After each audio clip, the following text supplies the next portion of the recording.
Shirt show. All right, let's go. Shirt show! Talking shirt! Shirt show! Talking shirt! Shirt show!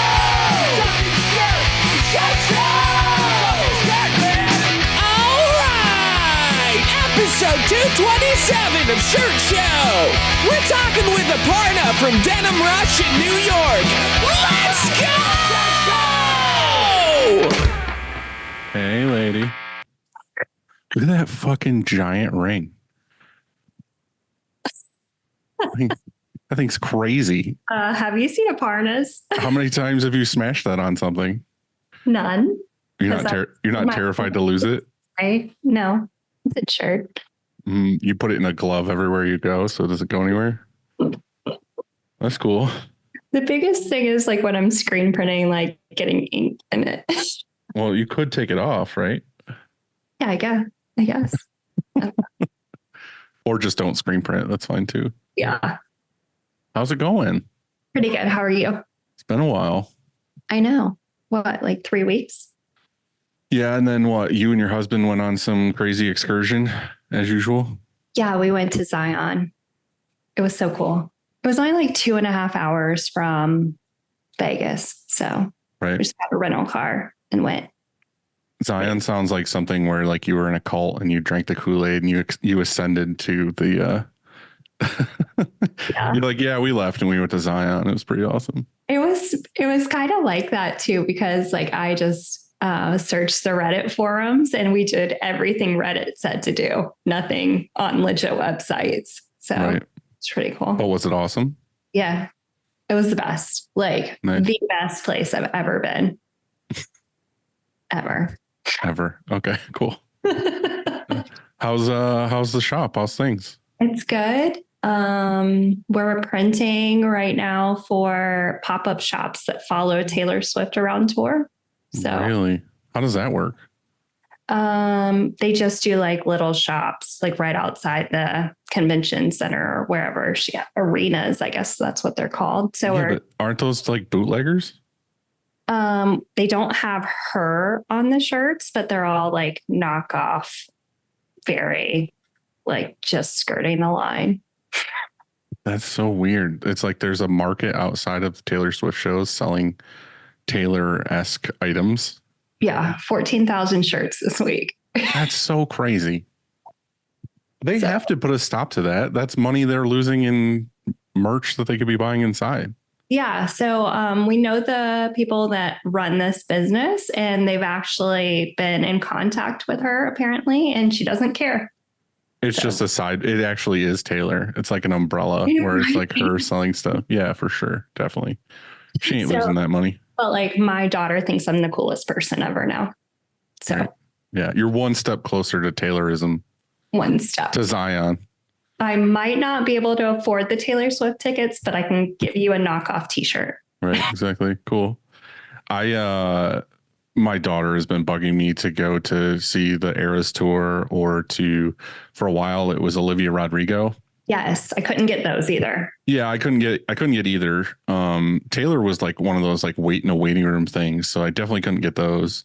I might have a line to get some Taylor tickets later, but anyway, there was this girl that I've never heard of before, Gracie Abrams. That's like, I don't know her. She opened for Taylor on this last part of the Eras tour or something. Yeah. I looked her up. Apparently she's like Grammy something, whatever. She's doing awesome. But anyway, my daughter got super into her through Taylor. And then she's like, oh, can we get Gracie Abrams tickets? I was like, we can definitely get tickets to a girl I've never heard of before. Yeah. Well, let's do that. Much better. So again, I went on to try to get tickets, sold out, obviously. Went to StubHub, got tickets, paid way too much for them. Mm-hmm. And then the show was supposed to be yesterday. Okay. So anyway, the day before yesterday, like I made shirts for her and her friend. Like I bought ticket for me, my daughter and her friend, and I was going to take them. And I was a 3.5 hour drive to Philly. Oh, wow. So anyway, I made shirts for them. We're all pumped to do it. It's like 9 p.m. the night before. And I reach out to Live Nation because it's a Live Nation show. And I'm like, hey, because we've done work for them and we're kind of close. And I was like, hey, I'm going to a show tomorrow. It's a Live Nation show. Is there any way you can send me like any hookups or like a VIP badge or something?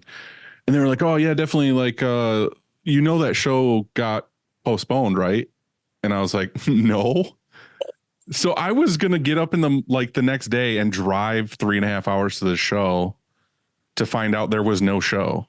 Yeah. And then you guys would just be there like looking at the Liberty Bell or something. Yeah. Be in their shirts. Like, hey, check this shit out. America.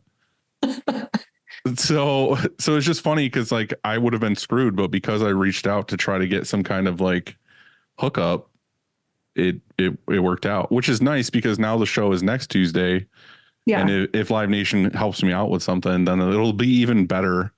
Yeah. But what sucks is I had tickets for me and Christina to go to Neil deGrasse Tyson next week on Tuesday. And I was like really looking forward to that. But now I have to miss it because I have to go to Gracie Abrams. So I'm like, fuck. The worst. Fucking daughters, man, I swear. Now, let me tell you, this one of mine is putting me through the ringer. But it's like Brian told me yesterday that she's never going to know the sacrifice that happened to get this show to work. Yeah. She's just going to be like, oh, dad took me to a show. But hopefully like she'll do that for her kids eventually, you know. She'll ask me to do that for her kids, which will work out. Yeah, mine. What did she do? Oh, last week she just started shaving her legs. I'm sure she's gonna love me telling you that. Yeah, let's get into that. So then like I had just finished work and like I'm about to like have a brain aneurysm anyway. And then on the way home, she hits me with like, she's ready to do this. So I'm like, okay, cool. Like, let's wait till the weekend. No, we're going to CVS tonight because it has to be tonight. Mm-hmm. So then we did that. Then we get home. Then she's like, I just like, here's your bag.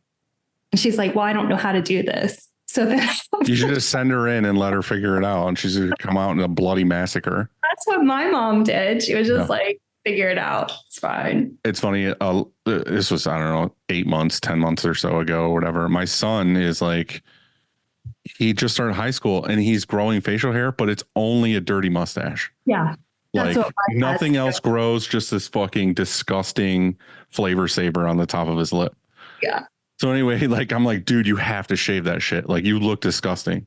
But the funny thing is like, I keep pressuring him to shave it. And he's like, I can tell he doesn't want to. Like, he's proud of the thing. That's what with Wesley in the car, I keep rubbing it like this, like creepy mom. Just rub. Yeah. Well, I bought him a razor and I showed him how to shave it and we shaved it. And I was like, all right, you're back to like looking respectable. And then it grew back like really quick. And then I was like, dude, you go get a shower and shave that shit off your face. And he's like, all right, comes out, no shave. I'm like, dude, whatever. So anyway, like a week later, he had to go to a friend. He wanted to go to a friend's house for like some gaming sleepover or whatever, because they're all like gaming kids. Get there, all the kids have the same dirty stash. And I'm like, now I know why you don't want to shave this shit. Because all you and your friends have this dirty caterpillar on your lip. Did he say anything about it? Did he say that's like what the deal was? Because Wes will not tell me. Why. No, I just think that it's in right now. Like, apparently I'm oblivious to the fact that what's in style right now is looking like a dirty mustache, sweatpants wearing human being. Yes. Like every kid at school, sweatsuit, dirty mustache. Yeah. We're old now, apparently. Yeah. Well, back in the day, that would have been like, wow, you don't take care of yourself. Now it's like, oh yeah, that's rad, man. Sweet. Yeah. Look a little homeless. It's cool.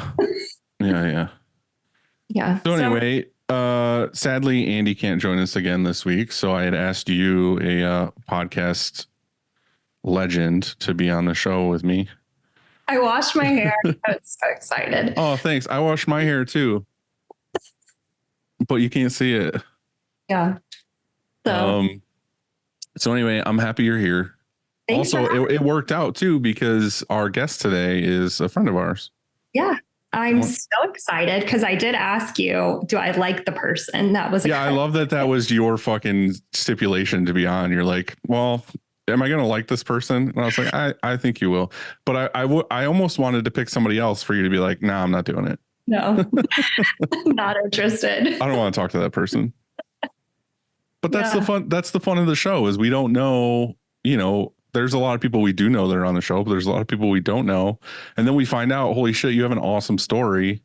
And then you're in the fold now. Like, you're part of the family. part of the crew, this dysfunctional family. So welcome. But I feel like with having Aparna on, it's like, I'm surprised we wrangled her down because I feel like she's traveling the world and eating delicious food. That's all she does. I really don't know if she has a home. Right.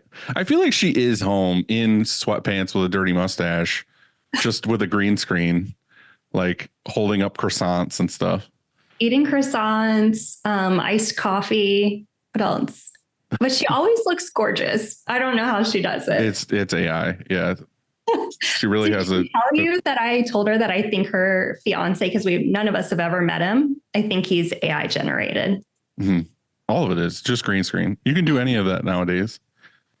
It's really not even Aparna. It's some guy named Larry in a basement. Super creepy to think about. Super creepy.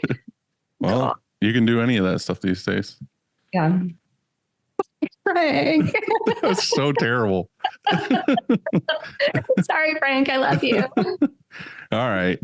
It all starts with a screen, and whether new stretches or restretches, Frank and his team do it the best. They are obviously the screen lords, but don't pass them up for custom racking and wide range of other print supplies. To find out more, go to graphicscreenfashion.com, ffffrank.com, or greatfuckingscreens.com. .com. Cool. Thanks for the .com in there. Appreciate it. What I will say about these graphic screen fashion screens is I love them. I love them for everything. I didn't believe for a long time. And then I tried one and I threw out everything in my shop for sure. one weekend. And I was just like, send them all. They're the best screens. We had done the same thing when we first discovered Frank. We had like, I don't know, 200 something just random bullshit screens from somebody else. And then we got a Frank screen and like held it and saw how like beautiful it was. It was obviously from Zion. And then we just switched everything over to, it came up from the heavens and landed in my lap. So yeah, I love you, Frank. Great stuff. Great. But I did add in there, I went through today before this episode and I kind of like retyped up some of these because I'm like, there's some things that people don't know about. Like, Frank offers other supplies as well and makes amazing racks and does all these other things. So, and they're just fun guys to hang out with. Oh, for sure. Definitely. All right. Cleaning screens is no fun, but Easyway makes it way more funner. Their their line of eco-friendly chemicals will make reclaiming screens a whole lot easier. Check them out at easyway.com. Easyway. It's the easiest way. So Easyway 701, that's my favorite. It will clean anything you have. That's true. It gets rid of a lot of things. Just don't drink it. GraphX is the source for production-ready digital art and remote art staffing. They can help any size shop from just starting out to enterprise level. Looking to add a hero to your art department, but don't want to hire a rando? Check out graphicsource.com. We have used them for years. And my favorite part about them is our artist. Anything you have, he will type back, don't worry. It's just a little bit of reassurance. Don't worry. I think that's the coolest part is you get like a dedicated person. Yeah. Yeah, that is cool. Nice. And Miguel, our guy, he says he wants to come visit Rock Hill. And I'm like, Rock Hill isn't that cool. You don't want to come here. Yes, he does. Just let him. Sure. Don't turn him down. Just say, I got you. This is fine. What I will say about Graphic Source is it changed my shop. Like I was at Snatch and Run. It really took the artwork burden off of me, made everything better. So I think the thing to think about and just like the nuts and bolts of it is like, if you're getting ready to hire say you need help in the art department or you just need an art person in general, like realistically, the cost of hiring a human and putting them in that room to do the same task costs way more. Way more. Right. Way more. And then they're probably going to quit on you. So just right. So this person, using this service doesn't call in sick. It doesn't complain. It doesn't show up late. It's not somebody you have to fire. Like always positive. Don't worry. Right. Just at least if you're in that boat, give it a look. Nick will sweet talk you anyway. So. All right. Choosing the right emulsion for your shop is complicated, and that's why we love Chromaline. Go to chromaline.com to watch Kev's vids or contact him on IG at The Emulsion Guru and get the answers you need fast. Kevin put out Kevin was here a little while ago because it's been a year anniversary of me having the laser. He wanted to go through it with me, make sure everything was amazing. We shot some videos and testimonials on what I thought about the laser. All true. He didn't ask me to do any of it. And they recently just posted some of those videos. So if you do want to see how it affected our shop, you can go watch some of Kev's vids, and we will be there. Love it. But yeah, Chromaline's been great to us. SNS has been our go-to apparel source since day one. Discover an extensive range of apparel that blends innovative design and unbeatable comfort. Their customer service and quality control are the best out there. Check them out at ssactivewear.com. I love SNS Activewear. It's the best. It's just the fucking best. Of distribution centers, like you can always find what you need there. There's no like searching around different websites. It's all in one place. Also, if you're listening to this episode, we are about to do an episode shortly teamed up where we talk to SNS about the whole merger thing. Oh, so cool. Keep an eye out for that. Our buddies at Gildan. I would like to talk about the Gildan Hammer Tee today. The 6-ounce ring spun cotton tee has been our go-to for clients looking for a modern classic fit, but has that elevated feel that they are proud to wear. Proudly using 100% cotton that is sustainably grown and ethically harvested, as well as made with respect for climate, energy, and water. We truly love the printability of this tee. And me and you got the special opportunity to go see that 100% USA cotton in North Carolina. Cotton. That was awesome. And then we got to go see it being made. Yeah. I like that it's 100% American cotton. I mean, a lot of t-shirts aren't 100% made in America, but at least you can send your customers to this. Right. Everything ethically sourced. And just even, the whole process was fucking mind blowing. Yeah, it really was. But yeah, that tee, and again, like something that we got to experience with that tee is they do all the testing and whatever at the facility. And remember they laid out all the shirts, like the black shirts, and we were like, oh, this has to be the new American Apparel. This has to be whatever. Yeah. And it was the Hammer. It was crazy. Yeah. And my favorite part of that is you were like, I fucking told you guys. This is I knew because we've been using it, because that's a thing for us fucking chubby big back guys is we need that standard fit. You know what I mean? Now it's in trend. Like everybody wants the baggy, I won't say baggy, but everybody wants the standard fit tee now. I feel like the painted on shirts aren't in trend anymore.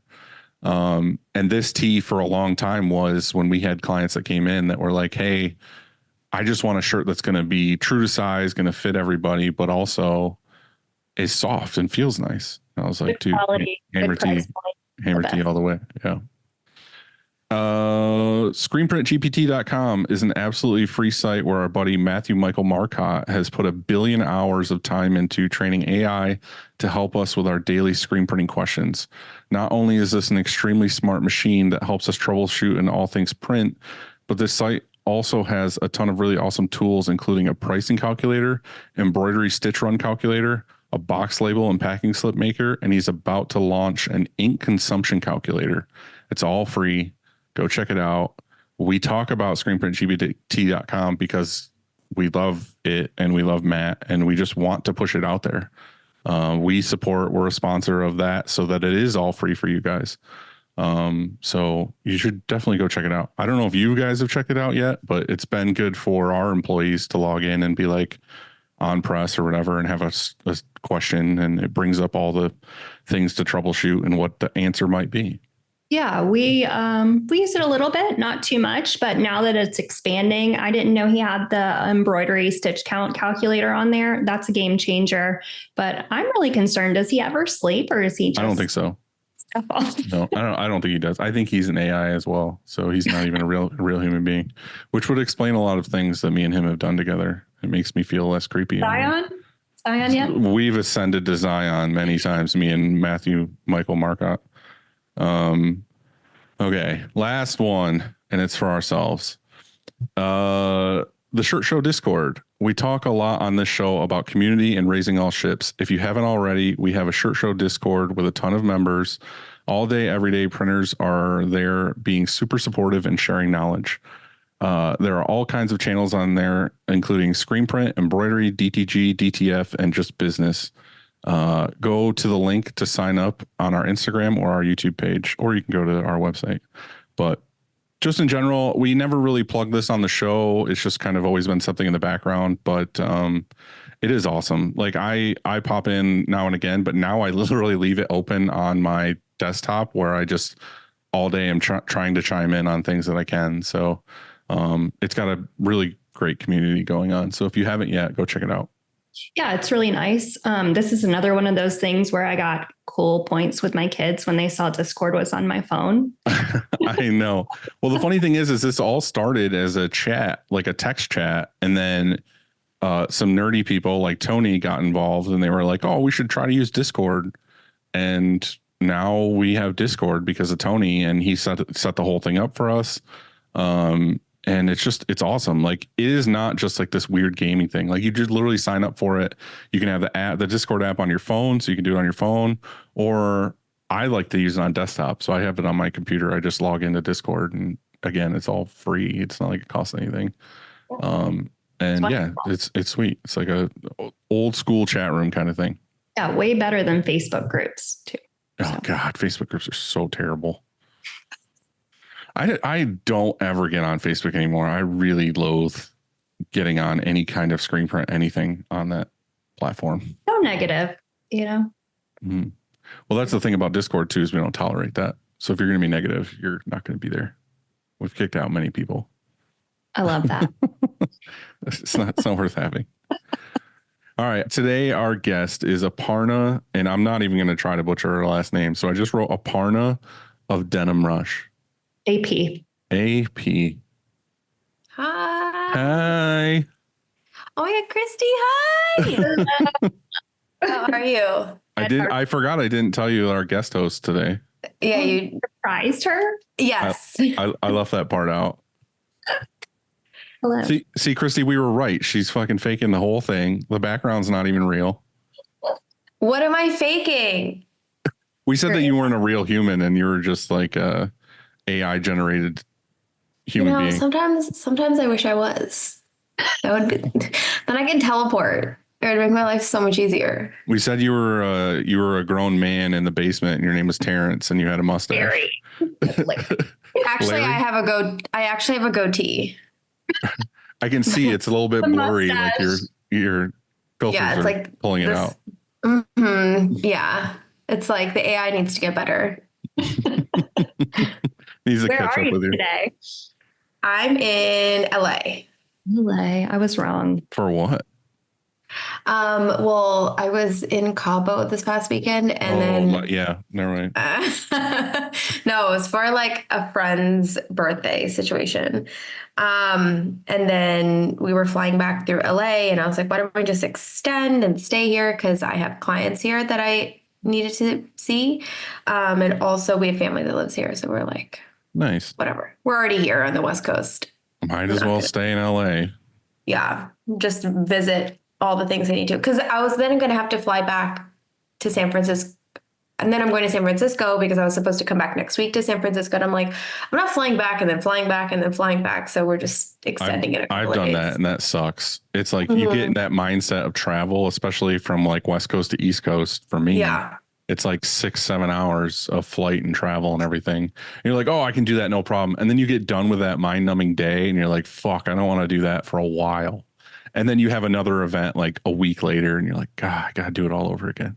Yeah. And I just feel like there's just too many time zones and I just can't keep up and I get so tired and I don't know when to wake up or when to go to bed. Yeah. So anyway, Aparna, we've been wanting to have you on for a little while because you're a buddy of ours and we did the whole Gildan thing together and we got to do a bunch of crazy shit. But also you kind of have like a interesting story, and Chrissy kind of mentioned this earlier of like you are kind of in this weird space that you're like almost on your own. And I don't want to use the word ignorant, but like you're on your own path of like, you don't really care. Ignorant. You don't really care. And I mean, you had said that with us, like in the meetings when we were doing the Gildan stuff of like, I just didn't know that existed or this existed, which is also awesome because you're just kind of like creating your own path. And you're not like just doing the generic shit that every other like creator is doing in your space. You're like, nope, I'm going to do it this way and I'm going to find out the hard way. And then you make something new. Hard way. Yeah. But the thing that I'm saying is that when you do it the hard way, you find a new path that wasn't something somebody else has already done. It's the reason why I think you're so successful in that space is that you're just doing a bunch of shit that's you, not necessarily like we just screen print t-shirts live or we just do this other generic item live. Like I feel like your thing isn't necessarily the item, it's more the experience. Yeah. That's definitely the case. Can you start from the beginning of where you decided to throw your life away and join the yes. Oh my God. print world? So I went to school for interior design and architecture. So I used to design hotels and resorts. That is what I started off doing, which I think is where the world of experience sort of sunk in. So you're the person, the reason why there's like the same painting in every room? No, I like try to make that not happen. Oh, okay.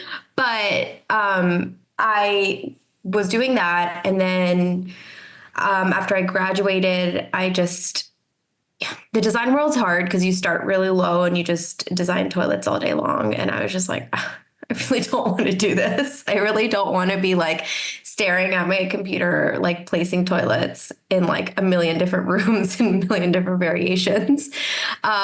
So in school, I started Denimrush, which was hand painted denim jackets, because I was doing murals also at that time and like paintings. And then So was the painting and the murals just like a creative outlet? Like it wasn't a business model? No. It was just like for fun. And I think I was like overstimulated I had like my thesis I was working on. There was just like a lot of things and they were all I was just kind of like, everything just feels so boring. So that's when I was like, I'm just going to paint this jacket because it'll just be something fun to do. And then I wore it around and more people wanted it because I think more and more people wanted to do not boring shit. Mm-hmm. And so that's how it started. And then Denimrush is because it's like denim and paintbrush and then you combine it and it's Denimrush. Oh, okay. That makes sense. Oh, I never knew where that name came. Yeah, I know. So then I was doing hand painted denim jackets. And for some reason, I thought I could sell these jackets for like $400 a unit because I thought I was famous. And I was like making these jackets and just trying to get people to buy them.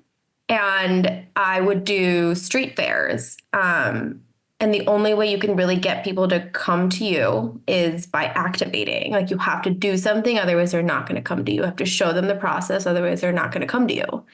So I would have people wear like a raincoat type of thing, like a poncho. And then I'd put the jacket on them and I'd put them in the middle of the street and I would just start painting them.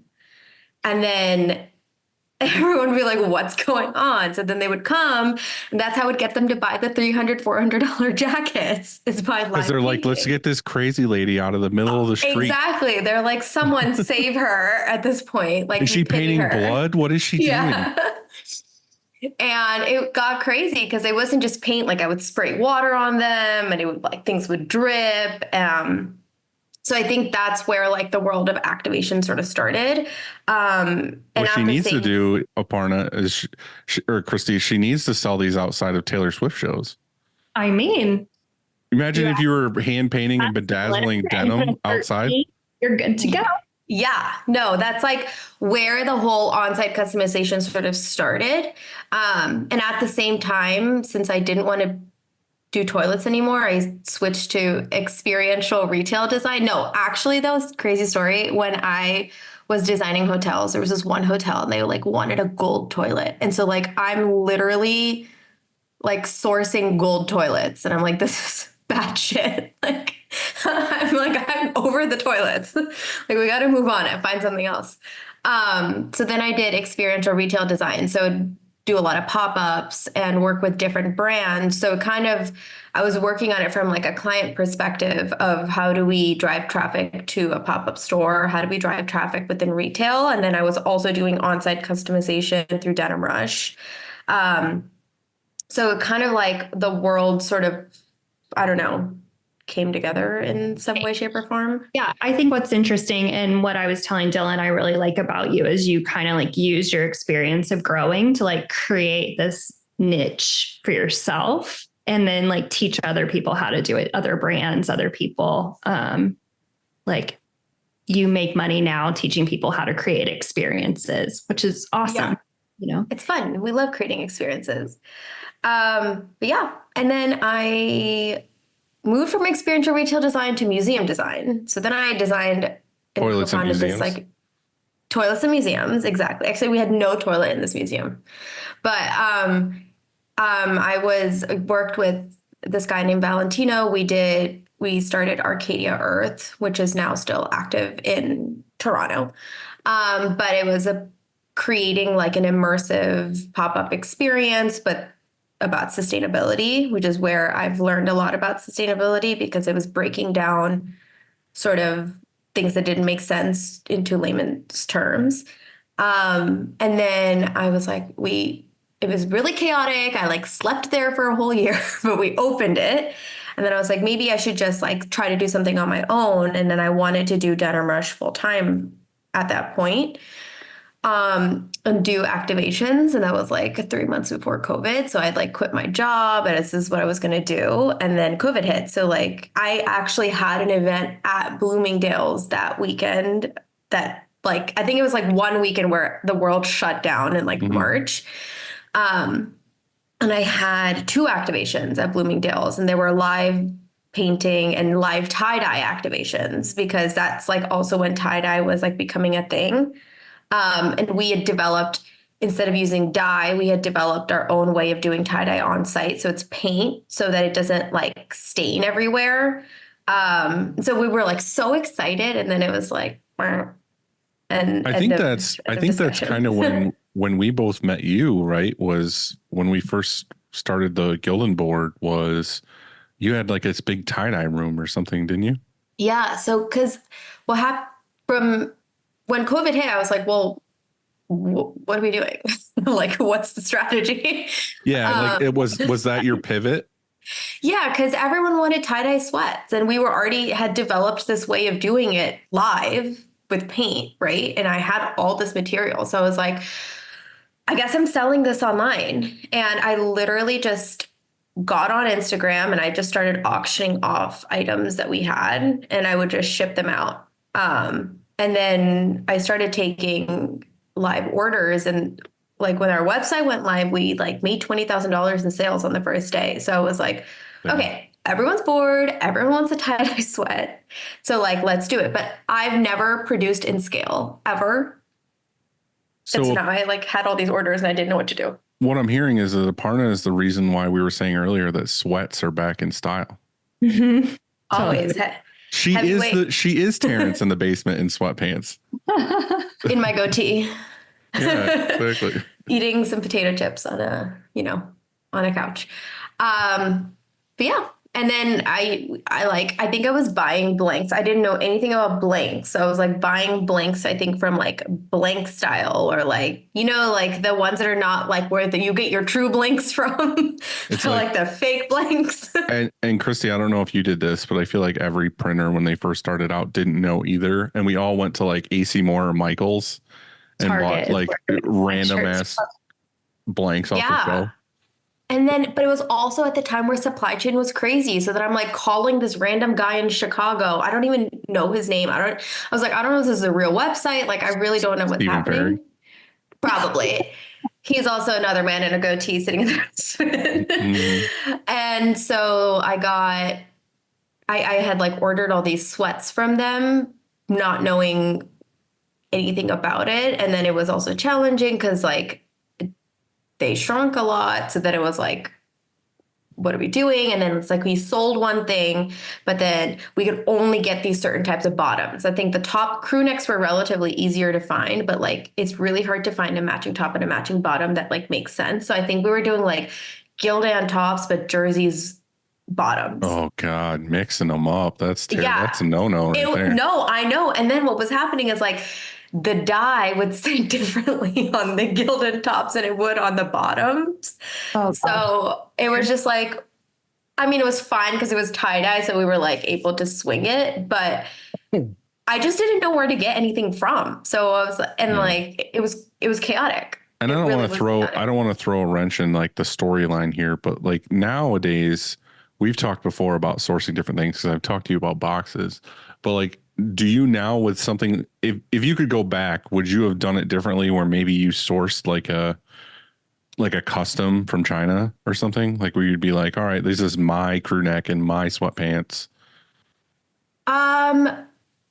No, You would still have just bought like blanks from like 100%. SNS or something? 100%, because I think there's just a lot of investment that goes into figuring out the right top and the right bottom. And I think unless that's your long-term play, it's not worth it. Unless you're getting like a lot of the same exact order, it's just not worth that investment. And I also just was like not trying to be a fashion brand. So if I was trying to be a fashion brand, that's 1,000% what I would have done. Do you think that was just your COVID pivot? And when COVID was done, you're like, thank God I don't have to do these tie-dye sweats anymore? Yes, it definitely was. I mean, I learned so much from it, but like it definitely was a COVID pivot because at the same time I was trying to start another company. I don't know what I was doing, but I just couldn't. I was just like, is my life selling sweats? Like that has never crossed my mind as something that I wanted to do. So I was like having an identity crisis, like while I was making these sweat sets. I just couldn't fathom like the fact that I was making t-shirts for a living. I couldn't grasp it.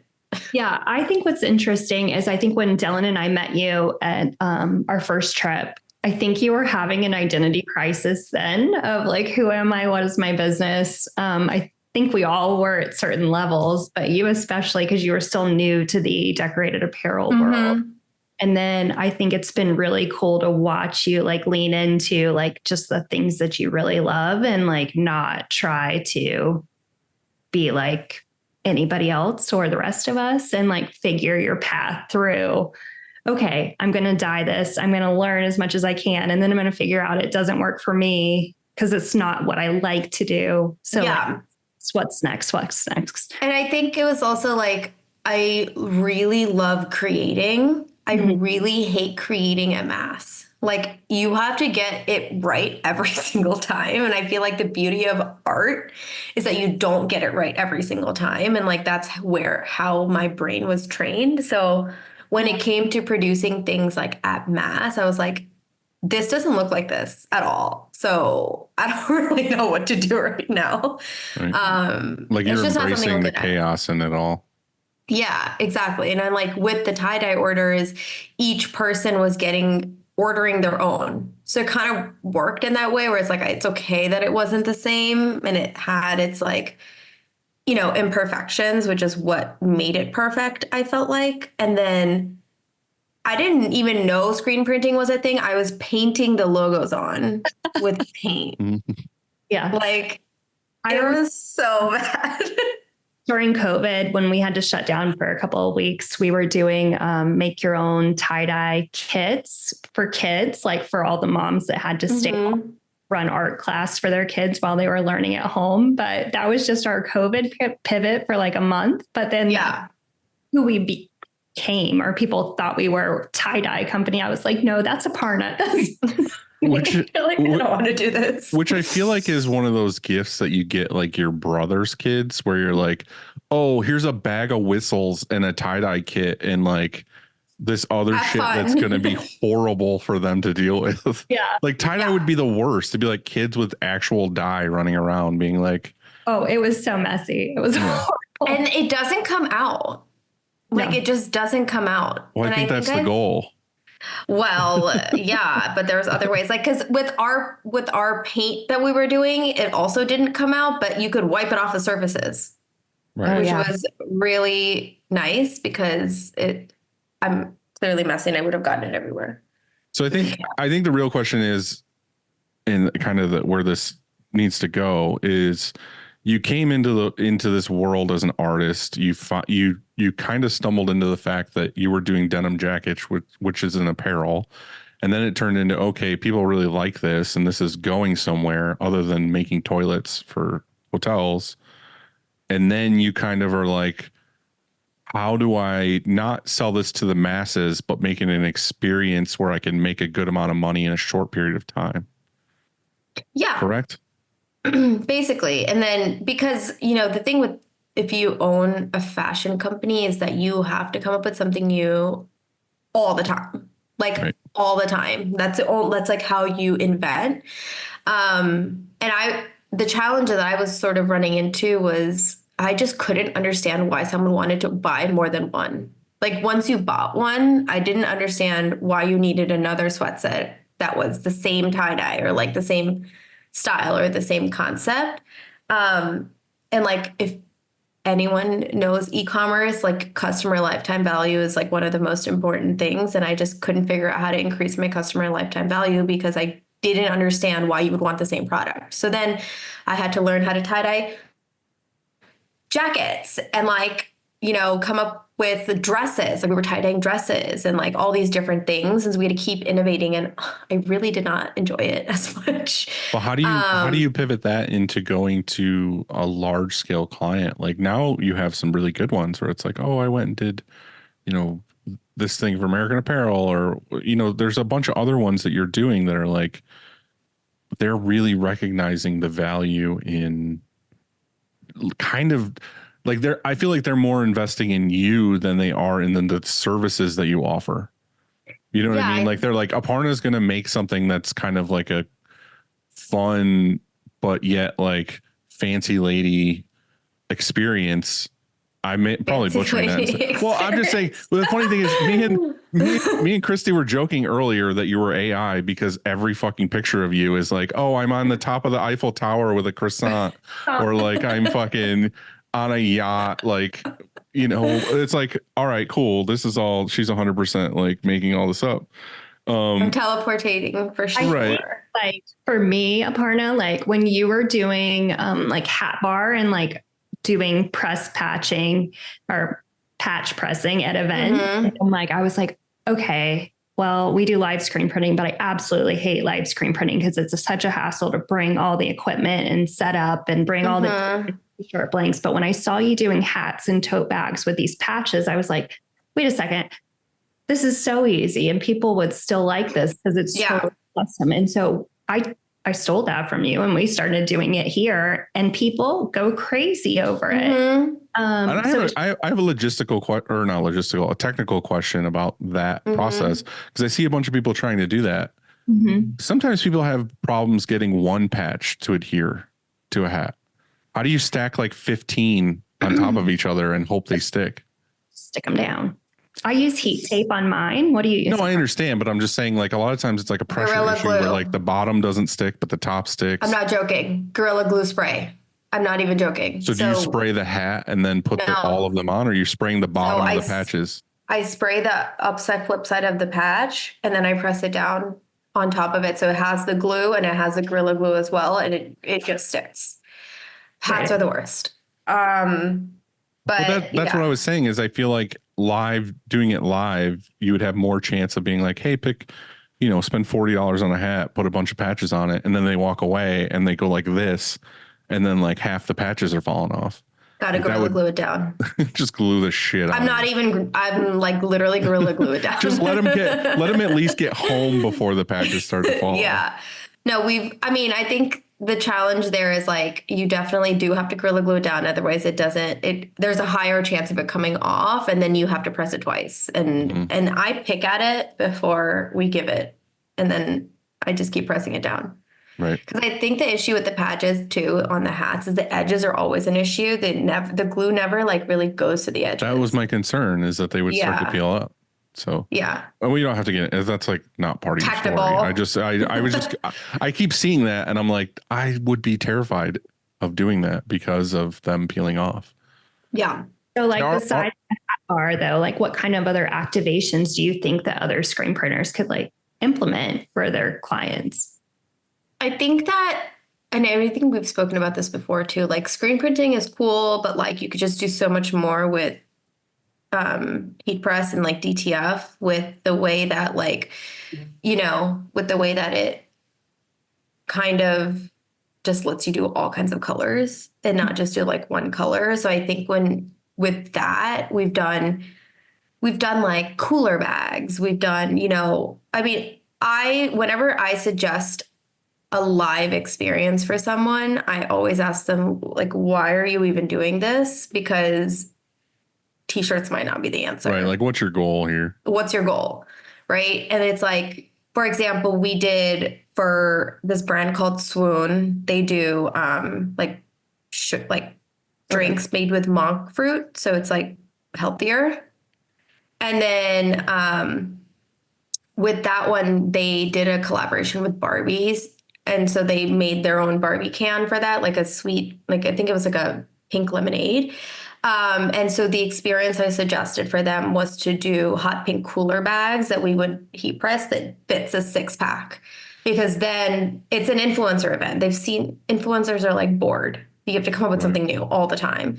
And that way it's placing their brand. It's like something that their brand can actually utilize. And like, then if they take it to the beach or they take it anywhere, it's like that is then now available and it's going to show up in social. It's going to show up in all sorts of places and it's going to work for the brand. So we wound up heat pressing on that, which I think anyone can do that. I think that's super important because we had Max on a little while ago from Family, and that was something that he had said is I think the why is super important because he had like a client like Toyota or whatever, and the whole goal was to get people to sit in the car, not the item they got.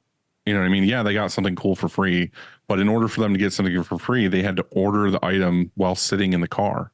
So their whole focus was to get the kid to sit in the car, to go on the tablet in the car and order the item. But while that kid's in the car, he's like, oh, wow, I like how the seat is. I like how the steering wheel is. I like how the car is. So like they didn't give a shit really about the item that you ordered.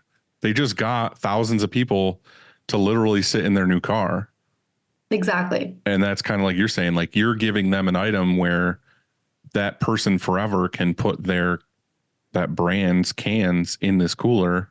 Mm-hmm. And then they're always reminded of like, oh, that 6-pack fit really well in here. That was a really good drink and so on. But one thing I'm noticing more and more in this day and age, I don't necessarily know why yet, because we're kind of trying to pivot with it as well, is like we've done live screen printing, like only screen printing for, I don't know, 10 years now or something. Never been one of those like, oh, we do it on the road. We do all this crazy shit. We just do like within like 100 miles of us, basically. I'm at the point now where I think I'm going to stop doing it for like the people who are like, oh, come do our sporting event and sell shirts and then they get a part of the profit, whatever. Like, I think I'm done with that. Like, I think I'm 100% like, not like you, Aparna, but like like the dumbed down version where they're like, hey, we have a corporate event and we want you to print 1,000 shirts at this university. We're buying everything up front. We just need your services. Like it might not even be an Upstate merch thing. It's like we set up tents under the Cornell logo and we just print shirts for fucking a weekend. And that's it. Like the money's better. It's guaranteed. You're providing an experience. They're going to remember you for all the other projects and so on. I'm just so over this, like, come sell at our event. And like, it's like the hope and pray method of like, hopefully I sell 500 shirts at this event. Then you're pressing it on people in the middle of the street. Like that's what right. that's what right. And that's what you were trying to get away from. So I think the mentality here is like, it's almost two roads. It's like, are you a screen printing shop like me and Christy are, where we're focused on making custom apparel at mass? Or are you more of an artist where you want to do stuff that's in the same vein? Like you're still screen printing DTF, you're still embroidery, all this other stuff, but you're just doing it specifically for clients at their locations. Yeah. I mean, I mostly say that we're just an experience agency. So like it works with, it could be merchandise. And if it is merchandise, like what is the experience when it comes to that? Or are we there on site and we're activating your event. So, you know, a lot of times people are like, oh, you do event design. I'm like, not really. It's more like, what are you doing at the event? Like, what is everyone doing when they get there? And I think that's what I like to focus on. And I also just find it fun to do it for just different brands, because each brand has different needs. Each brand has like, you know, each one's like a different problem that you're trying to solve. And so it's still all in the same thing of like, we're creating an experience for you. It's just that experience will be catered and tailored to the brand. That makes any sense. I think that mentality of the live experience should translate better to our, you know, screen printing industry. Is like, we should always be asking the client what the end goal is. Yeah. Like, I feel like we miss that so much. We're just like, oh, we want to print your shirts. Just fucking send us your artwork and we're just going to print them on some t-shirts so we can get another sale and get it out the door. Well, even good sales for just like a standard 24, 48 shirt job, you should be asking what's the purpose of these shirts, Right. you know, so you can guide them to the correct shirt style. And Exactly. Yeah. I think I like mostly realized it though. I think it's like right when I met you guys, I decided to pivot to this because I had brands asking me to make merch for them. And I was like, how do you not know where to get things from? Like, how do you, I was like literally confused. And I went to ASI and I was like, oh my God, we're selling pens still. We're still selling like all these other things. And I'm like, all this shit gets thrown away. It just gets thrown away. Like the amount of waste is wild. And it's because people don't ask why. Like if an item serves a purpose, it's sustainable because you're using it. And I always like to look at sustainability in that way, because the real true way to be sustainable is just be naked and not do anything. Like that's really like the best strategy. All right, let's do it. I'm walking around the street yelling things naked and I'm like, just trying to be sustainable. Parnis throwing paint on you. Yeah. Oh, I have a poncho on and I'm just like, oh God. Yeah. South Carolina anymore. And I'm kind of struggling with that right now because, again, I had talked to you not that long ago about getting custom boxes for our own stuff. And that was something that when I sat down with my team and we had marketing meetings or whatever, and we were like, hey, we want to make a better 2024 promo box to send to A, like really good clients we already have, but B, prospective new ones. And then it got to be like, I kind of gave them the thing of like, all right, think of some things that we can put in here that's like good that people will want. And then the first draft was them going in and being like, oh, we really like these mugs and we really like these tumblers. We really like these pens. We like this keychain. We like this, whatever. And I'm like, fucking snooze fest. Like those things are cool. Like we don't necessarily have that pen or whatever, or this other thing, but like, do you really think they're going to hold on to that? That's something that they're going to be like, this is made for me. This is something I want to use daily. Because the whole point is for them to hold it or use it in their daily life at their office or whatever they're doing. Otherwise, it's not serving its purpose. When they look down at it, they're like, oh yeah, I do need to order shirts or I do need a whatever. So we went back and forth a bunch of times. We found this cool company that makes more like custom things. I have one of them on now. I mean, again, this is like in the vein of can coolers or whatever, but it's just like the sleeve for like my Dunkin' or whatever. Like I don't see these all the time, but like I use it daily now where I drink iced tea all day. And this is like this ugly fucking like diarrhea green sample they sent me. But like I've been using it every day because the truth is I'm at my desk and I have a Dunkin' every morning or whatever, iced tea. And the thing's like dripping all over the coaster I have it on. And every time I pick it up, it drips all over the front of me. And now I put the cooler on and I have ice most of the day. And I was like, all right, cool. This is awesome. It's not a tumbler. It's not whatever. It's just this like neoprene in between sleeve. Yeah. It's like in between, but it's different. You know what I mean? Like we can have things in the same vein, but it's a little bit different. And another thing that we did, which I thought was awesome, because again, like I love like nature and all this other stuff, is we made these, we had a girl locally who does awesome work, make custom planters. She made like, you know, like you would a custom mug or whatever. She made a planter with our logo on the front of it, and it's got its own drip tray built in. And one of the ideas was to do that, get these coconut husk pucks, I guess, that turn into soil once you add water. And then to also have like a wildflower seed packet where here's an entire kit to have a plant in your office. So now we can put the whole package together and they're going to have a plant on their windowsill or whatever that grows and it stays there. They shouldn't throw it away. They shouldn't, whatever. It's at least going to be somewhere growing a plant. And every time they see it, it's going to have our like stamped logo on the front of it. So it's just stuff like that I'm trying to get a little bit out of the box, but not too far out of the box to be like, I think a client would like this in their office. You should do a walking stick for like hikes. A walking stick? That's gonna be a little hard to ship. Yeah, for sure. Logistically, I get it. Maybe Or a compass. like an expandable one or like something. Like go outside and get lost. I'll just start giving them pocket knives and like survival kit.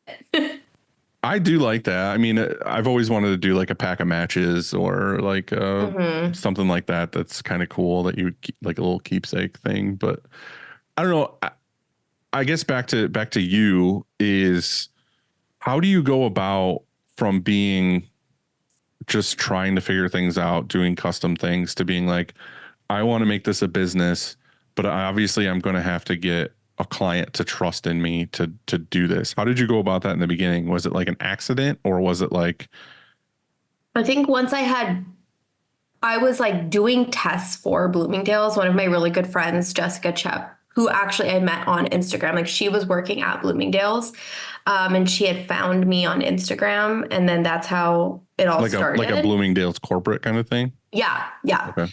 And I was willing to test it with them. I was willing to be like, all right, let's figure this out. Like, let's figure out the right way to do this. Let's figure out how to do this. And I think once I had that name under my belt, it was definitely easier to get more people to trust. So you could basically go to the next one that you wanted in your dream 100 list and say, yeah, oh, we've done this thing for Bloomingdale's. Like that's a flex for sure. Cool. Yeah. That's basically how it went. And then I think from there too, whenever we meet a client, I think the biggest goal that we try to tell them, like, I think when we ask the question why, I think they already have a sense of trust that they, build in, because we want them to succeed with this too. At the end of the day, this is coming out of the marketing budget.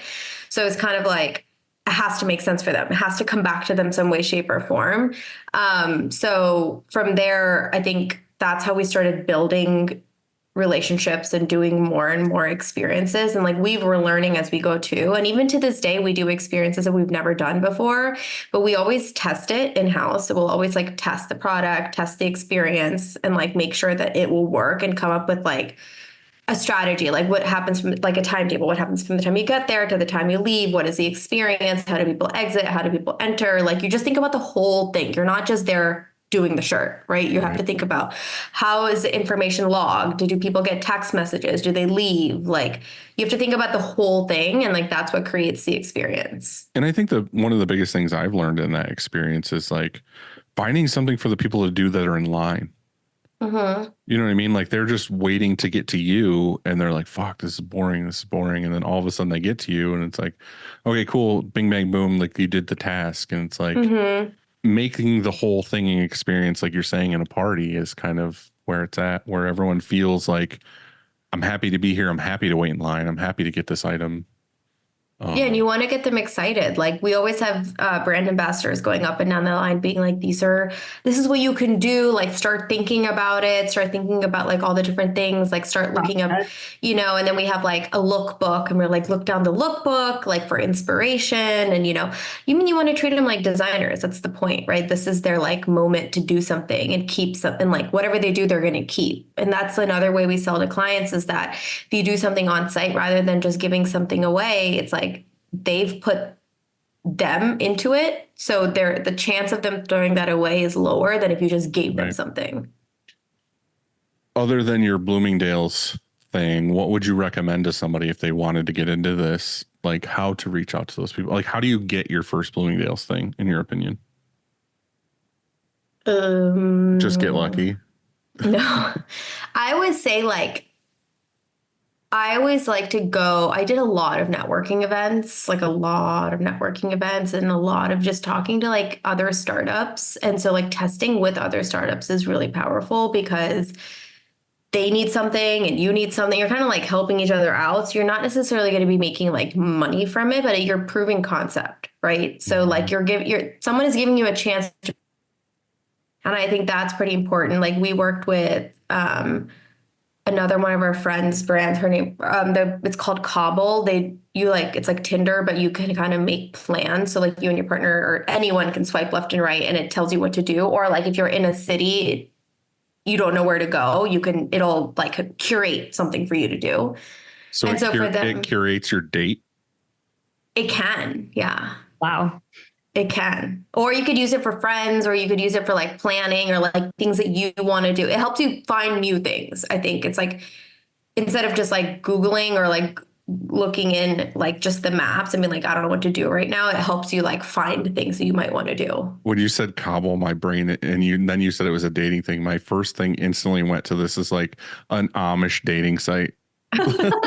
Like and it's not an app. It's like, it's like someone wrote on like a horse. Right. And they come and pick you up. They slapped a note on a horse and it goes to the next town and it comes back and you got to say yes or no. So I think a lot of my bigger clients have just come from people I know, like casually, whether it's at the gym or just if we hang out at the same bar or anything like that. And they just see me all the time and then they know what I do. And then over time, like they just happen to know someone in corporate somewhere that's ordering shirts and they're like, hey, we need a new t-shirt vendor. And they're like, I know a girl. She's pretty cool. Dylan, that's how do you definitely a lot of it. What'd you say? How do you get your bigger clients? They just love me and come to me without me asking. Well, I think it's a lot of hard work. It's like if I'm being completely honest, it's a lot of hit and miss. And sometimes I've talked about this before, but for me, it's always been this thing called a Dream 100 list, and you can Google it, but it's basically like it doesn't have to be 100, but you pick like all these companies that you really want to work for, be it local, be it international. Say you want to work with fucking Coca-Cola or something. I don't know. You make a list and then you basically start adding as much contact info or as much knowledge you have about that company as possible. And then you follow them on socials and you actually contribute and you don't go to them and you're like, buy my shit. Like you're like, you interact for a long time. Like say it was this skateboard company or whatever, you do it because you're into skateboarding and you like skateboarding. You're not just following a skateboard company because you know nothing about it. And then you start like interacting and you comment on things, be like, oh, I love the new board or this other thing. And you talk through them for a long time. Well, what happens is usually an opportunity arises where you see that they're trying to make some kind of merch or they're trying to whatever, or they make a board design that you're like, this would translate really well to a shirt. And then you try to reach out to them through those methods of like the socials or the phone number, or the email. And then you get a foot in the door where you get to talk to Tyler at this company. And then you're like, hey, dude, like I just fucking love your company and I would love to work with you guys if that's at all doable. I'm sure you have somebody else already, but just like I'm a big fan and I want to work with you guys. And then he's like, oh, thanks, whatever. But instead of being like, just trust me, order through me, it's going to be awesome. I'm like, hey, here's this like curated box that we made at the shop that's got the planner and all this. And in that box, I'm going to ask him like, hey, what is your shirt size? And what kind of print methods are you into? Like, are you into DTF? Are you into discharge? Are you into whatever? And I'm going to pull from upstate shirts that we have here with that print method, put it in the box, send it to him. They'll get it like next day or whatever. And he opens it and he's like, holy shit, these items are sweet. This is super like on brand. I love the feel of this shirt. I love the style of this print. And then they give you a shot usually. Sometimes they're like, we're still going through this other guy and fucking Susan in accounting's giving me a hard time because it's her brother's uncle's cousin, whatever. But I talk them into letting us do this one order with you. And then you fucking knock that order out of the park. Like you do the print method, you baby it, you make sure everything is amazing about it. You get it to them in a fast turnaround. And then I feel like honestly, 80% of the time you just won that client. Yeah.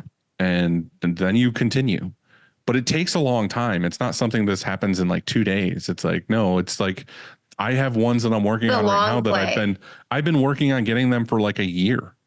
Mm-hmm. Like I'm still just like poking when I can. And I'm trying to build a relationship, but I also feel like it's just And Aparna, I wanted to ask you this too, because we've mentioned this a couple of times, is I feel like Denimrush is you. Like In a way. Yeah. Well, from an outside perspective, I don't know, Yeah. Christy, you can tell me too. When you think Denimrush, do you think of the company and what they're doing, or do you think of Aparna? I think of Aparna because I feel like what you're doing is always changing, or what you're broadcasting you're doing is always changing. So it keeps me intrigued, like what's new, what's fresh. Right. But it's all you displaying that, or your interns displaying what you're doing, in my opinion. And if you would have asked me this question 3 years ago, I would have had a different answer, because forever, for the first, I don't even know, like first 10 years of the company, it was me for the most part. Like I had built this brand, I had built this company, and everything on socials, everything, whatever, was me explaining something or me being out at these events or networking or whatever. And what it usually was is these companies trusted me and they liked me and they liked having conversations with me. Well, it got to a point about 10 years in where I was like, I can't fucking do these all the time. Like, I love doing it, but like, I can't spread myself to like 200 emails a day inbox, and I can't do the like, I'm supposed to be at this event tonight and I'm supposed to do this thing, and I'm supposed to travel to California for this thing. And then I was also involved in all the industry stuff where it was like, I'm going to go do this with M&R, and then I'm going to go do this thing and this thing. And I was just like, I am fucking so spread thin, to where I started to be like, hey, I've got to like delegate this stuff out. And then what ended up happening over the last 5 years is I almost like squeezed myself out of the equation. Which I think is, honestly, at this point, I'm starting to pivot back to it being me, because I'm noticing we're not necessarily, we're kind of like, don't have that as strong a personal relationship as the brand as we used to, because the companies we do work for do have like a dedicated rep here, which is great and it's fine. But like, the company is known as Upstate Merch, and it's known as like what we're printing and what we're doing. There's no like face to it, where when you think Apple, you think Steve Jobs. When you think Facebook, you think Mark Zuckerberg. You think Tesla, you think of Elon. And 9 times out of 10, you're thinking about that person when you work with that company, not necessarily the company as a whole, like is this blank thing. And not to try to toot your own horn, but I think right now with what you're doing in your company, it's working out great for you because you love doing what you're doing, and you love the travel, and you love the experience, and you personally like the art, and you like to figure out these problems. But at some point you might, and this might not happen, but at some point you might get to the point where you're like, we have 10 events this week, and like, I can't be at all of them, and I can't figure out the process for all of these. But that's what I'm saying. At some point, those clients are going to be like, well, where's Aparna? Yeah. Like, well, we've had like last year, we think we had 4 events on the same day in 4 different cities, where you kind of just have to, like, you have a manager go to every single one, and then you hire local for the rest. And so at some point we loop managers into the conversation, and we loop them into the on-site, so the client knows who they're chatting with. They know they're still getting like a good experience. They know they're still getting taken care of.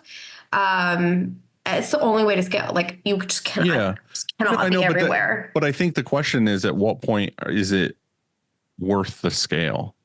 Because, and again, I don't have an answer for this. I'm just thinking through this right now. Is like, I've done events, like I used to be on Rotary, and we would have these big events that we would like raise, $20 grand or something for food bank, whatever it is. And you would get a hold of, say, again, I don't know who the main person for like American Cancer Society is or whatever, but like, it's a real kick in the teeth when you're doing an event that you're giving away all of this money in a small town. 20 grand having an event is a lot of money to give away to somebody. Well, when you have all this 20 grand you want to give away, and you're so proud of this event you put on, and the American Cancer Society is who you're giving the money to, and you ask them to send out a representative to talk about the American Cancer Society and all the things they're going to do, they send an intern in a white 6-foot folding table, no cover, and like some pamphlets. And like, they're just sitting in the entryway. Like, that's, but you have to have care. Right. Well, that's an extreme case, but I'm saying like, if it was me and I was, you know, proud of this event and whatever, I would want somebody who actually gives a shit Yeah. go up and be part of the party and be like, yeah, like, you know, we're about to cure this thing and we're working on this thing and this money is going to help us, you know, give X kids, you know, whatever. And nothing. It's just sitting at a table, whatever. So my biggest fear with my company, again, that was an extreme, is like, I take myself so far out of it that this skateboard company I was talking about that we get as a client, I get to the point where I'm too busy where I can't necessarily handle their stuff, but I want to make sure they're taken care of. I give them just a, you know, a new sales rep or whatever. They instantly feel disassociated and they're like, well, we still like your product. We still like what you're doing, but the charm that got us to work with you is gone. And then when another person like me comes along that loves skateboarding and gives them a shot, they're going to be like, I'm willing to take a shot because the person that I fell in love with to work with isn't dealing with me anymore. Yeah. And I think like I went through this evolution too this past year, like going from Snatch and Run to merging with Rock Hill Screen Printing and then our growth. Like Snatch and Run was me, you know, and now I have 15 employees. So like it's Rock Hill Screen Printing is not just me. And it's kind of like my customers have felt that little dissociation of like, okay, does Christy still care? This, that. So it's been this weird evolution of like, okay, we're creating something bigger, but like, how do you go back and like still have your tentacles in and make the customers feel a certain way that you were making them feel initially?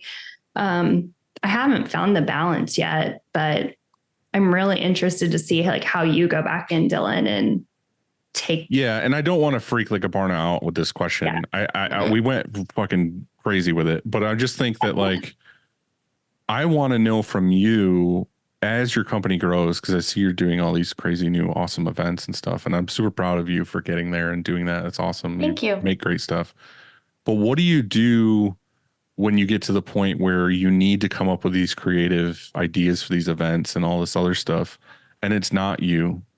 Do you have another you're working on? Do you have an apprentice that just fucking follows you around and becomes a clone of you, or what? That's like what I feel like we're going through right now is like, what is the next step? And like, how do we expand and how do we have someone like own a vertical in a way?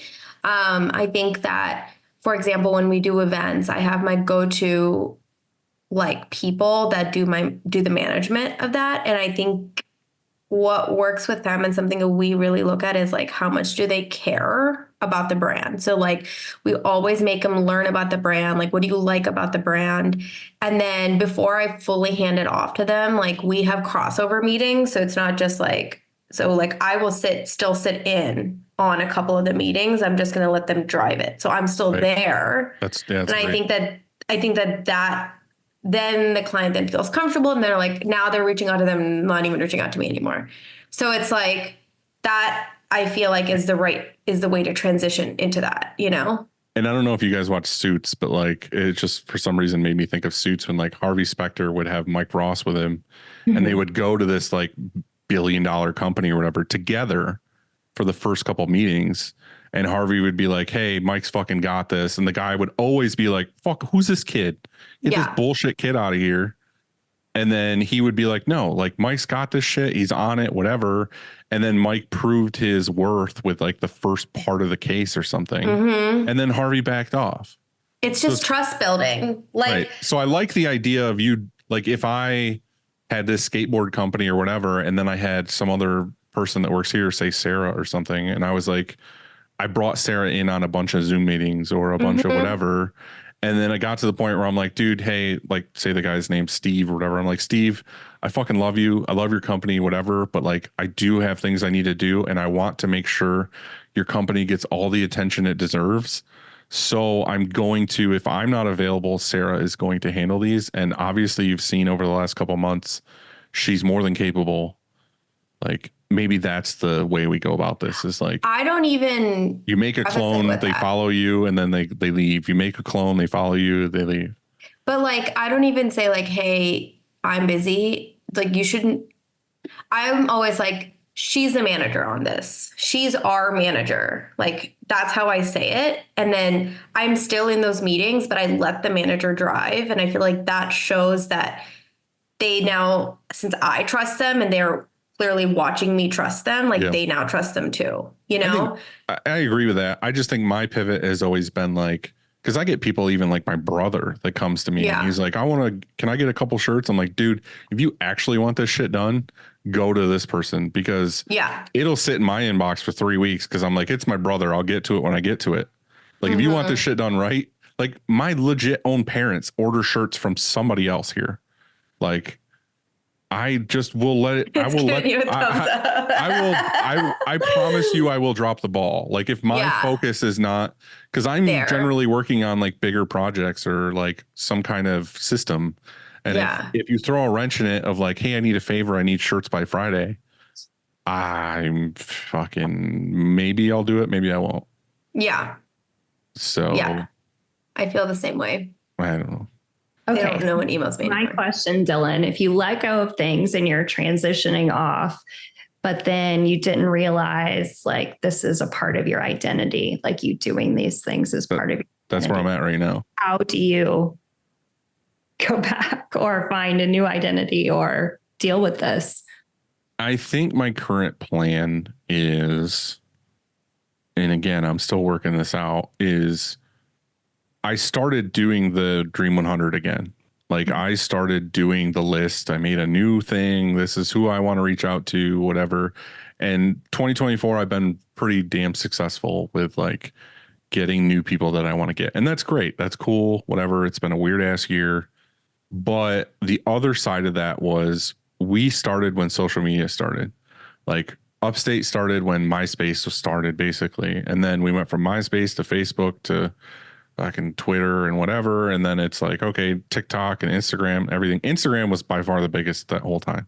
So anyway, I was involved in there all the time, and people would message me on there and be like Upstate merch Instagram was me. Yeah. And then it got to a point where I was like, I need to disassociate, because there's a lot of things I want to share on here that are too personal. And it's weird for people who don't know me and are new to this. They're like, why the fuck was there a picture of a fish? Like, it doesn't make any sense. And then it turned into, okay, I'll make a personal one. And then it turned into, I'm way too attached to social media. I need to get the fuck away from this. So that's been my goal for a while, is like, I need to not be on here as much as possible, but I do still get on to like get inspiration, or if I'm fucking bored as hell, I'm looking at stupid memes. But I think the new thing for me is I want to start doing more educational things. And it sounds lame to say educational things, but like, I think the bigger we get in screen printing stuff, we tend to make content that's catered towards screen printing or towards other screen printers or something that has to do with that. And we fail at making content that's for people who just don't know. Like, we're making content for like, hey, this is the difference between a 12 color screen print and a 12 color DTF, or this is the difference between a like dumbing it down, carded ring spun, comb cotton and whatever, and all these different things. Like, I want to make stuff for the customer. Like, I want to make stuff that's like very, as dumb as it looks to another screen printer, I need to get over that and be like, okay, this is meant for my clients, not for the industry I'm in. And then where are you going to post that stuff? I think I'll just do like YouTube, Instagram, kind of make reels and all this other stuff, because truthfully, with our methods this year, we've tried a lot of outbound and whatever. And when we mix the outbound with Instagram, we've been getting way more work from Instagram, because it's a great platform that we have a good foothold in. And it is basically a portfolio of like, look at all this other shit we've made. So if we reach out to them with traditional outbound of like emails, phone calls, LinkedIn, whatever it is, and then they see that a few times, and then we hit them up on Instagram, they're like, oh, this is that company who called me twice. And then they look and they're like, oh shit, they actually do really awesome stuff. Yeah. That we're landing a lot more that way. So I think that if I focus more content on Instagram, we will probably just continue that process. But I don't know. It's a whole thing. Like, I literally need to try to like reinvent how we do stuff here, because things change so much. Yeah. Like, I used to just be, hey, we sit here, we fucking play video games and shoot hoops and screen print shirts, and then we go home and everything's great. But nowadays it's so much, I want it right now. And, there's AI tools and there's, everything else to instantly make artwork. Like, how many times do you get people who use an app on their phone or Canva or something and they're all of a sudden a graphic designer and they're just sending you stuff like, make this. Yeah. And it's like, right. But that's what I mean. You have to pivot to that world. Mm-hmm. Can't be mad at it. No, I can't be mad at it. Like, I like it. It's just, you have to turn your sales mind into a new direction. We get more responses. Like, we will email someone and we will DM them and we get a response via DM and we won't get an email back. Right. I know. It's so weird. So now I just have, like, whenever we do outbound, I just have our community manager. She's like an Instagram troll. She's amazing. She just says the funniest shit. Like, if I seriously, like, I literally, for fun, I will just go on our Instagram and look at like all the comments that she's doing on these brands. And they're just so funny because she's just so Gen Z. But that really helps too, like commenting on other people's stuff and like constantly interacting with them. Like, just being a human being. Yes, exactly. Like, she'll, like, it's gotten to a point where like companies like Elf repost our comment on their main page because she's just like, she's being a troll. Like, it's just so funny. And like, obviously a kind troll, like very kind, but like, she just says like really funny human things that are not just like emojis, But I think the thing is we all need to, and that's kind of, like I said, I was at fault where I got so industry related and doing things that a lot of the content was very like, oh, well, let's do a video of something on press. And it's showing off like the squeegees and the angles and the way things are printing or whatever. And it's like, yeah, that's cool to look at. But the average customer is like, what the fuck is happening? Like, this is cool, but they don't care. They don't know. But if we did that same video, but we were also like, want to see what a fucking octopus looks like on a blah, blah, blah. And then we show the print and they're like, oh, that's cool. And whatever. And it's like, oh, Chad wants to buy shirts now. Like, our top posts are of the dogs at our shop. Like, everybody just wants to see the dogs. But the thing is, want to like, know that you're not an AI person like me, you know? Right, exactly. That you're a real human being without a goatee. But exactly. I think the thing is you need to step back. And I've had people DM me or whatever and ask me like, oh, how do you whatever? And social media doesn't work for me. And then I'm like, well, step back for a second and realize what this tool is. It's literally called social media. Like, are you being social or are you just posting every day a photo of a shirt on concrete? Stacks of shirts. Right. And it's like, here's a shirt I printed today. Here's a shirt I printed today. Here's a shirt I printed today. And then they're like, I don't understand why nobody comments or interacts with me. It's like, because who's the person printing the shirt? Who's the face behind this company? Like, are they struggling right now? Are they doing great? Like, can they show me how they failed to print that shirt first, but then succeeded and now they made it this way? Like, be a fucking real person. Yeah. And that's why I think people gravitate towards your fancy lady shit that I was saying earlier is like, they're like, this girl who makes this strong, independent woman. Girl, who makes this, I want to be a girl. I'm just a girl. I changed it. Sorry. I'm just a girl. Okay. This just a girl. Like, if you'd never show, this is completely, to be honest, like, this might sound weird, but like, if you never posted, Aparna, you never posted your lifestyle and the things you're doing and the art you're into and the places you're going to see that art or the inspiration, I almost guarantee you wouldn't be as successful of a business as you are, because the people who follow you from Bloomingdale's or whatever are like, this person gets it. This person knows what I'm shooting for. And I want her to do it because obviously she fucking knows what she's talking about. Yeah. If you were just like, hey, this is me, and you're in your sweatpants in your house that you never left, they're going to be like, how does she know? How would she possibly know what I want? I also think that what we do, like in our team meetings, like we have an army of young kids. They just will humble you first and foremost because they're like, how do you not know this AP? And I'm like, I'm so sorry. They're like, you're so Sigma Rizzler. Sigma Rizzler. And apparently Ohio means loser. And I'm like, we all live there. Like, what's the strategy? Yeah, I hear all of them from my daughter. I'm the Risley Bear, and I'm also a big back, which apparently just means you're fat. And like, there's all these things I hear daily, and I'm like, oh, big back, that's a cool name. She's like, actually, that's against. That means you suck. Fuck. But I think that, like, you know, it's interesting to get into their minds and get into like what they think is cool, what they think works, because I think that when we go to our clients, they also want to know what's cool and what works. And I feel like that's a part of that. And we also have like our entire marketing team, they're all Gen Zs, and the TikToks that they make, I'm like, I don't understand this, but if you understand it, like, go for it, you know? And there's definitely a part of like, you just kind of have to let go a little bit. Like you definitely bit. Not even a little, you have to let go like a lot of it, because there's things too that I see that someone will make, and I'm like, this is so cringeworthy. Like I don't at all see how this is going to work. And then we post it, and it's like one of the better things we've had. Yeah. Like I'm just so wrong. Like I don't know. My favorite one is that butt crack video you do. The gorilla one? It's my favorite. I know. Well, that's the thing is like, we see some of these, and again, like I don't like necessarily doing the trendy stuff, but like we see some of these and we get an idea of like, it would be so much better to do it like this or whatever, or turn it into this. And, you know, there was one where we had the whole thing. I think it was like the guy who gets hit by the bull. And like, I knew instantly, like, this would be awesome if Chris just like fucking dove into something or whatever, because he does shit like that around the shop already. And, you know, the butt crack one, obviously we're just dirty mind human beings and we wanted to make that one.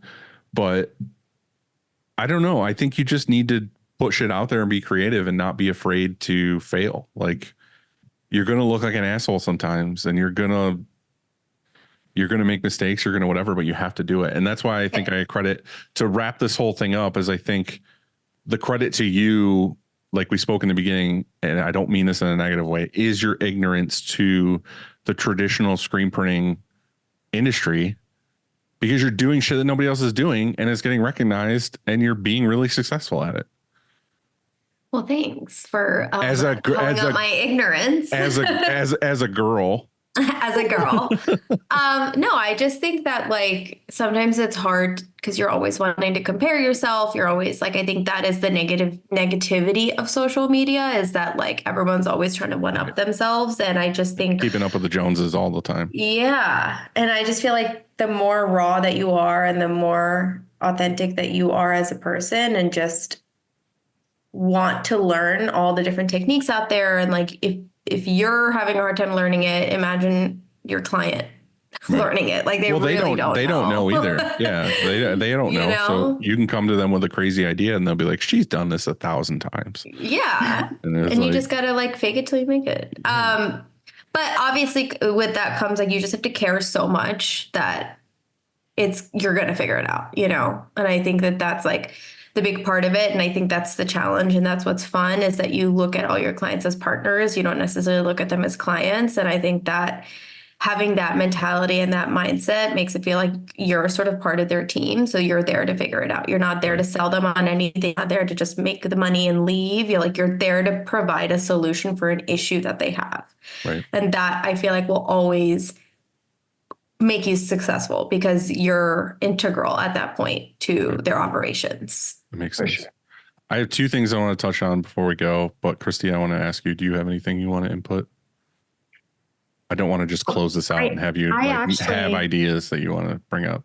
I actually, since I'm filling in for Andy, I would like to do the rating. The over-unders? Yes. Oh, fuck. All right. Did you have some, or? No, I'm super proud of you for doing that. Like I was like, I'm not fulfilling Andy at the end of this. So I appreciate you bringing Andy in this, because I do miss him dearly. Christy, Andy, you can call me Candy. All right. That might have to be a t-shirt or like the juicy couture velour suits. You need that. To wrap up you, Aparna, though, I do want to ask, where do you see Denimrush going next, and how How are you going to go about that? For us, the next big thing is definitely hiring some full-time people and learning to sort of grow in a way that, you know, we were talking about that's still authentic and still, you know, something that makes sense. And I think the part of that is just like finding people that actually care about it. This is like finding people who really who are very happy about the work that they're doing and they feel so excited to do it that it keeps it going. So you're delusional. 100%. This is part of my ignorance that's coming back in, but like, we're going to find it. It's going to be great. Can't wait for you to find out those people don't exist. Thank you so much. No, I mean, I just also feel like part of what we do is like we work with cool brands. And I think that really helps. That really helps in the like, oh my God, I get to do this for this. Like they feel like they're having a say in something that they're doing. And I think even for them, you will find those people, but it's going to be, it's up to the Lord and it's going to happen because he's just going to, just put all the faith in the Lord and it'll happen. That's what I do a lot of the time. That's where my ignorance comes from. I'm just like, he's got it. He's got it. You got it, right? Okay, cool. Okay. Last thing for me before we get to quick over-unders. Do you have any tips for somebody in your field that would save them years of heartache and failure? Not to put like a huge thing on your shoulders or anything. No, I just think that you always have to be scrappy. Like I feel like people are like afraid to Google things, just like Google it and like go really, really deep into it. And I think that even with ChatGPT and AI and all these different tools that are out there, you still have to know how to use it. And I think that's where the challenge comes. And maybe have a plan B. Yeah. Have a plan B, be really scrappy with it. Like there's no wrong way of meeting someone. There's no wrong way of like moving about. And I just feel like it's okay. Like there's no path, like there's really no path. And so you have to sort of like lessen your anxiety with that. And that's the only way I feel. I think that's going to be my theme for this episode is just creating your own path and not fucking listening to everybody else. Yeah. So you're a trailblazer. You're not a girl. Not the big word. All right. Candy, are you ready with I'm ready. Over-unders? Okay. Are they as random as Andy's where you're like I really roast beef sandwiches? I don't know over-under. You have to explain this. All right. So basically what it is she's going to give you, and I don't know what she did, but like she's going to give you, how many did you make? Three. Okay. So 3 words or items or things that you have to say are overrated, underrated, or properly rated. It's just totally has nothing to do with our industry necessarily. Okay, cool. I'm excited. It could be like mayonnaise, and you're like, I like mayonnaise. So hopefully I didn't just take one of your over-unders. I don't like mayonnaise, so me either. Mayonnaise is gross as fuck. What? It's literally the best condiment. What's wrong with you guys? It's disgusting. Okay. It's the best. So number 1, there's 3 of them. Number 1, porch pumpkins. The ones that are just purely decorative. Are these okay? So they're not real. No, they're like from Trader Joe's porch pumpkin. You're just talking like a small pumpkin that just looks fancy. Like they have white ones. They have green ones. Wait, are these like actual pumpkins though? Or are they fake? How do you guys not know what these are? These are.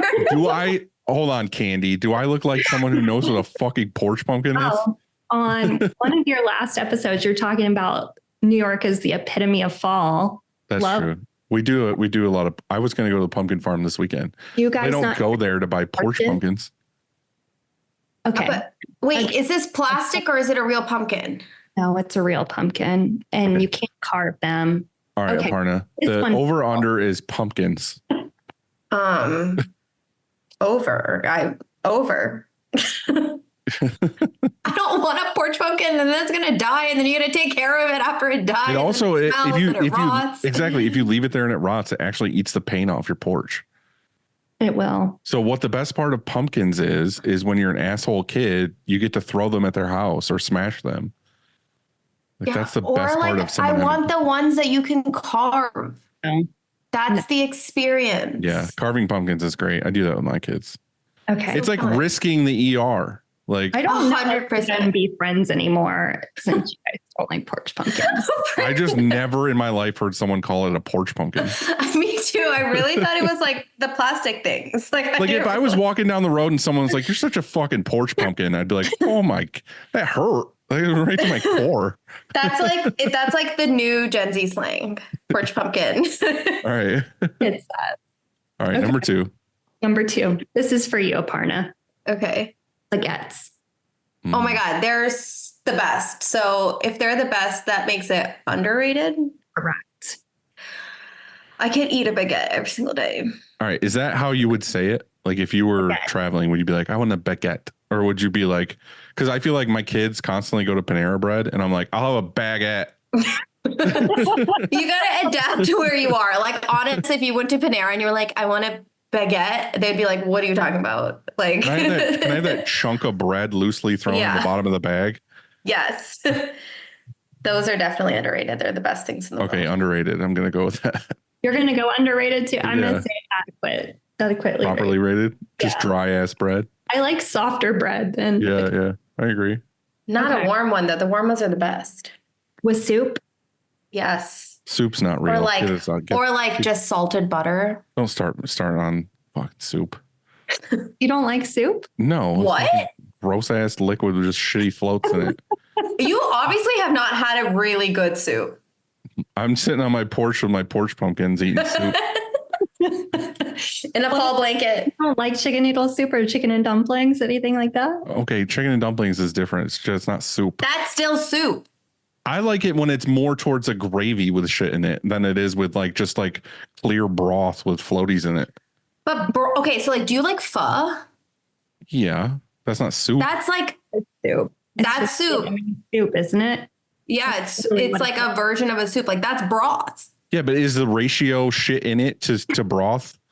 That's the problem with soup. Is it's like where's the ratio? Is it 90% liquid with some floaties, or is it 90% shit in it with a little bit of broth in it? Okay, so do you like your baguette with stew? Hell yeah, all day. Stew different than soup. Stew is gravy with mostly chunks of things in it that are like solid. Soup. When I think soup, I think like a can of Campbell's chicken noodle with a square chicken chunks in it, and like some random floaty noodles and like a clear broth. That's just vomit in a can. That's soup. Hey, no, that's called soup. No, it's not. Your soup experience is totally off. Okay, all right. Next, obviously, it's super overrated. So this one, when it gets to my turn to rate it, I'm going to explain my rating. But Oh God, she's about to do something controversial over here. Mhm. stoplights. Stoplights? Yeah, stoplights. Do you actually stop for those things? That's what you're supposed to. I mean, like the red, green, and yellow thing? Yeah, just a stoplight. I've never thought about it. So hold on. I'm going to say properly rated because it's for safety. Yes, same. What I don't like is there's multiple things. I don't like the old school ones that were like dome lenses that you can only see in certain lighting. I appreciate them because my town only had one of them for the longest time. I don't like now that they add fucking traffic cameras to them. Yeah. Oh, yeah. And actually, Wait. I think I have. Yesterday, I just got a piece of mail. I think that's a ticket. Do you? That's from a camera.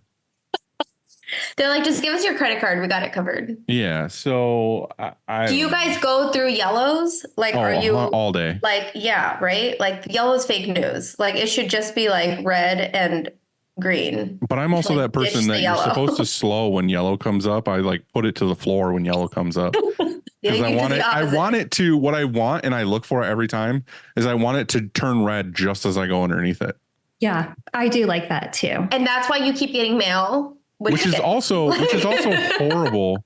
Which is also horrible because the other half of my life who loves like riding motorcycles, that's the guy who kills you. Yeah.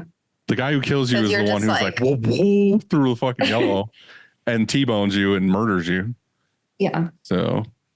So this is what's interesting about stoplights to me. We had a hurricane down here and our power was out for 3 days. And so all the stoplights were out and there were less accidents with no stoplights and everybody just like hand out the window being courteous. So Did you guys do like a 4-way stop situation? 3 stops and no accidents with 3 days of no stoplights. Okay, here's my question though. Overrated. This is Wait, gonna go off the no. rails. Hold on. Here's my question. Okay, were people being courteous because you just had a hurricane and everyone feels bad for everyone else, or was it because of the 4-way stop? I think the answer was that it's a new experience and that's something they had to get to the intersection and think about and then make the turn. But I feel like those numbers would change drastically if that was just a 4-way stop from here on out. People would get annihilated. But there were no even stops. It was just like an intersection where everybody could just do whatever they wanted. Right. That's what I'm saying. It's just going to turn into chaos at some point once they get used to the I don't know. Okay. Well, let's just say that one is rated. That one's just rated. That one is just rated. I mean, I like a red light situation when they give me like, you could take the left now, you know, like the protected You left. like arrows that are I like arrows. 100% you can go. Please go, you The know? blinking arrow or like the No, solid. The blinking arrow is like, Solid why are green you arrow is even like there? gold. Like just, yeah, like that's the best. And then when that's not there and you just have to sit there and you're like literally in the middle of the intersection at that point because you're just trying to take a left, that I'm not about. I failed my first driving test because of a light. Are you serious? I went through a light my first driving test and You're almost like, got T-boned. this is suggested, right? Yeah, that's It's why I not was like, required. what are these for? This is bullshit. It's out of here. That's it for my ratings. Okay. Well, Aparna, we really appreciate you being on here. I'm glad Christy got to join. Thank you for taking time out of your busy day to do this with me as well. Andy, we miss you. Miss you guys. I appreciate you both. You both are inspiring. Ladies was the correct term. We're just girls. Oh, girls. Sorry. My bad. We're just girls. We're just girls. I just imagine every once in a while you're just like, I'm just a girl. I'm gonna get yelled at for that later, by the way, that people are gonna be like, you called them girls. Oh, you're such a fucking asshole. Hey, it was good enough for Gwen Stefani. It's good enough for The us. hell yeah, that's what I'm gonna say.